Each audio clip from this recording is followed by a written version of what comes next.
சோம்பேறி மகனும் தங்கப் புதையலும். ஒரு கிராமத்தில் மிகவும் உழைப்பாளியான விவசாயி ஒருவர் இருந்தார். ஆனால் அவருடைய மகனோ எந்த வேலைக்கும் செல்லாமல் மிகவும் சோம்பேறியாக இருந்தான்.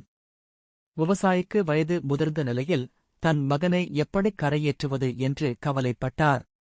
ஒருநாள் அவர் மகனை அழைத்து, மகனே, நம் விளைநிலத்திற்கு அடியில் ஒரு பெரிய தங்கப் புதையலை நான் புதைத்து வைத்திருக்கிறேன்.